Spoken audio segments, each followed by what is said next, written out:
Salam sejahtera murid-murid. Cikgu harap kamu semua sehat-sehat sahaja. Pada hari ini, Cikgu akan membawa murid-murid belajar mengenai aspek seni bahasa dalam bentuk cerita. Cikgu akan menayangkan sebuah video yang bertajuk Mat Jenin. Tapi sebelum itu, mari kita baca KSB dan SB bersama-sama. KSB kita pada hari ini ialah kita sedang belajar menjawab soalan pemahaman. Ada 2 SB yang perlu dicapai, yaitu yang pertama, saya boleh mendengar dan memahami video cerita. Dan yang kedua, saya boleh menjawab soalan pemahaman dengan betul. Baiklah murid-murid, tanpa membuang masa, mari kita tonton video cerita mengenai Mat Jenin ini. Mat Jenin. Pada zaman dahulu, di sebuah kampung, tinggallah seorang pemuda yang kuat berangan-angan. Namanya Mat Jenin.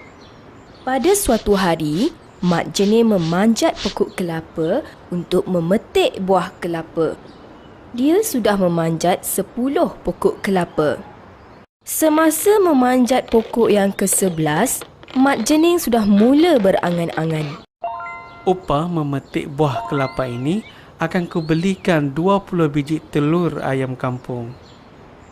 Kemudian, Mat Jenin menyambung kerja memetik buah kelapa di pokok itu. Tidak lama kemudian, dia berasa letih. Mat Jenin pun bertenggek di atas pelepah kelapa yang separuh kering. Mat Jenin terus menyambung angan-angannya. Telur-telur itu akan aku eramkan. Kemudian aku belah ayam-ayamku dengan baik sekali. Apabila ayam-ayam kampung sudah besar, aku akan menjualnya. Wang jualan ayam itu akan kubeli beberapa ekor kambing. Mat Jenin terus berangan.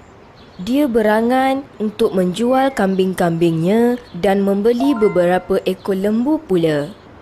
Selepas lembu-lembunya membiak, Mat Jenin akan menjualnya. Wang jualan lembu itu akan dibelinya beberapa ekor kuda. Kuda itu akan ditunggangnya semasa membawa lembu-lembunya meragut rumput di padang. Mat Jenin terus berangan lagi. Dia berangan bersia-sia dengan menunggang kudanya. Mat Jenin menjemput Tuan Puteri menunggang kudanya. Tuan Puteri bersetuju untuk menunggang kuda bersama Mat Jenin. Tuan Puteri meminta Mat Jenin memacu kuda dengan lebih pantas. Oleh sebab laju pantas, kudanya tersalah lompat lalu terjatuh ke dalam perigi buta. Ketika itulah Mat Jenin tersedar bahawa dia sebenarnya terhenjut-henjut di atas pelepah kelapa. Mat Jenin terkejut apabila badannya melayang di udara. Akhirnya, Mat Jenin mendarat ke tanah dengan kedua-dua kakinya tercegat. Orang kampung terlopong melihat kejadian itu. Mat Jenin hanya mampu tersenyum. Orang kampung menyindirnya kerana kuat berangan-angan. Pengajaran daripada cerita itu tadi ialah janganlah kuat berangan-angan. Jika kita ingin sesuatu, kita hendaklah berusaha dengan gigih. Usaha yang gigih dapat membawa kejayaan. Sedangkan angan-angan kosong tidak memberi kita apa-apa hasil.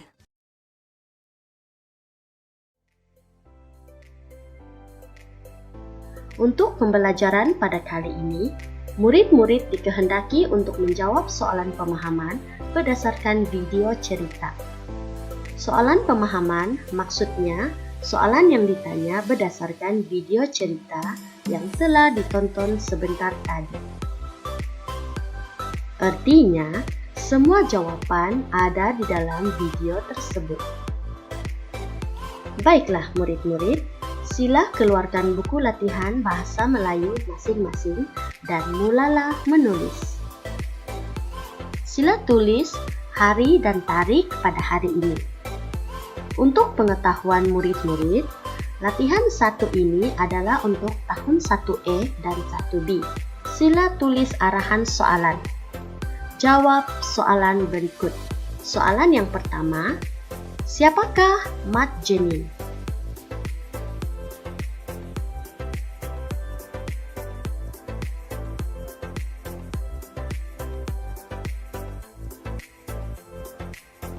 Soalan yang kedua, mengapakah Mat Jenin memanjat pokok kelapa?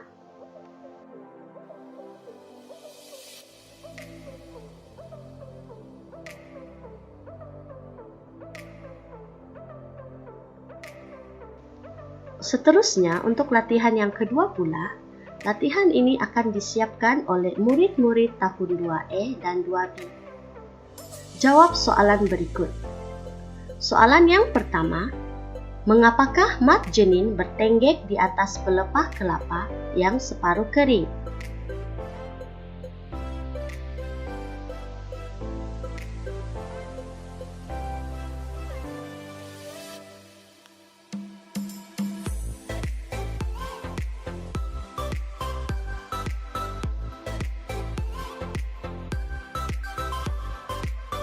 Soalan yang kedua, nyatakan salah satu perkara yang diangankan oleh Mat Jenin.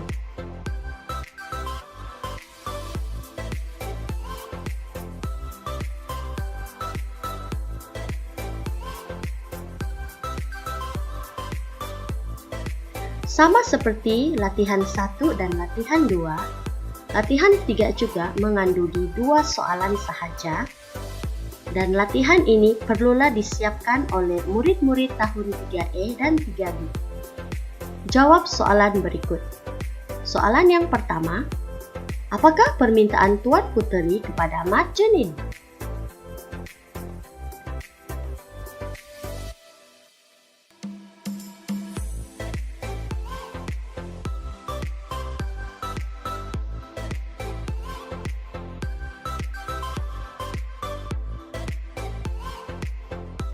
Soalan yang kedua, apakah reaksi orang kampung ketika melihat Mat Jenin terjatuh dari atas pokok kelapa?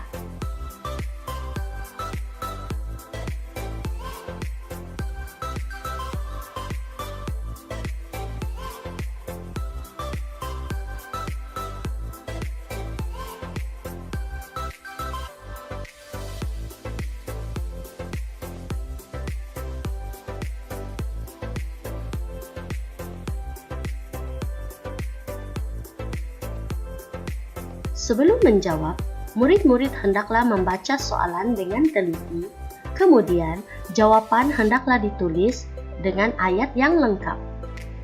Sila pastikan ejaan dan tanda baca adalah betul. Sekian saja pembelajaran kita pada hari ini. Terima kasih.